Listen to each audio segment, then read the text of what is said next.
5:30 AM ang call time for Sabtang Island Tour kasi we have to register bago kami makasakay dito sa cargo passenger boat. Limited lang ang biyahe going to Sabtang. May mga nakasabay rin kaming locals, may kasama pang ang aso. Sanay na siya sa biyahe kahit medyo maalon. Pero sabi ng tour guide namin, yung ganitong alon, kalmado pa daw to para sa kanila. Inuna na namin yung souvenir shop habang matao pa dun sa first location namin. Ang dami nilang local wines dito. Uy, ang tapang. Kamot, ang yan, tuboti. Darius. Ano ba yun? Arius? Oo. Tuboti. Amoy na yung parang sa vinegar. Oh my God. Masarap. Ano percent ba yan?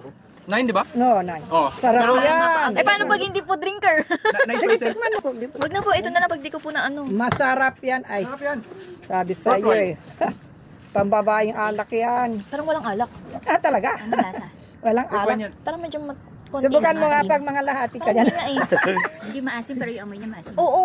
Alak na yun. Hindi siya matapang in a way na. Sa amoy. Hindi ako nag-inom sa umaga. Sabi naman Hindi, pero yung kasi babae hindi kapon, hindi daw nakakalasing ito, sabi niya. Subukan mo, siguro kalahati niyan, hindi ka na makatayo dyan. Sabi. Kasi pre-order to alak. Kala mo, hindi ka malalasing, pag tayo mo, hindi ka na makatayo tayo. Pag Ano?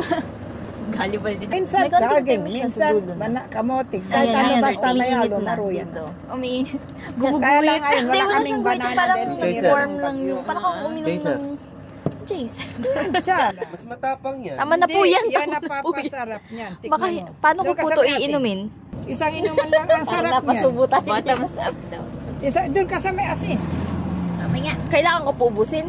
Oh, isang inuman, isang ganyan lang yan eh. Yan, masarap yan. Oh. Ano? Mas masarap po yung Arius. Talaga matamis ito.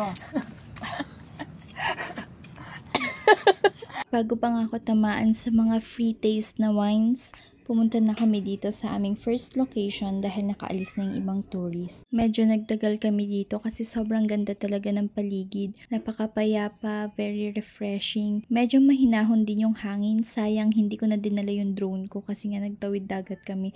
Natakot ako baka mamaya lumubog yung bangka. Hindi pa nagpaawat sa pagka-adventurous tong asawa ko. Gusto pa niya pumunta dun sa may cliff. Syempre, hindi tayo magpapahuli kaya susunod din tayo. Medyo parang may pagka-Encantadia na yung pupuntahan namin. In fairness, ang ganda ng kuha niya dito. Partida, napilitan pa yan sumama kasi sabi niya ayaw niya sumama. Pero parang siya naman yung pinaka nag-enjoy sa amin. Talaga namang napaka-supportive ng tour guide namin / photographer. Buwis buhay din, makakuha lang ng good shots. Next is sa Vidug Village Stone Houses. Dito makikita yung mga ruins. Then, Chavayan Village Stone Houses. Dito naman pwede ka mag-rent ng mga kagamitan ng mga ivatan worth 20 pesos each habang naglalakad-lakad para ramdam mo na para ka na ring part ng mga locals. At last, nandito na kami sa most awaited destination namin para sa aming Day 3 Sabtang Tour. Patingin-tingin lang ako sa asawa ko habang nagsuswimming kasi naman wala akong dalang damit. Akala ko kasi bawal mag-swimming kapag day tour. Yun kasi yung instruction sa amin. Pero pagdating namin, ang daming tourist din na naliligo. Kaya tong asawa ko di na nagpapigil at naligo na rin. By the way guys, if pupunta kayo dito and maliligo rin kayo ng day tour, walang banlawan dito, pero in fairness, hindi mabantot at malagkit yung tubig dagat dito pag natuyo. Parang hindi rin siya sobrang alat. By 11 AM, nakabalik na kami sa port, pabalik na kami ng Batan Island. Grabe yung waves pabalik, para kaming nasa amusement park.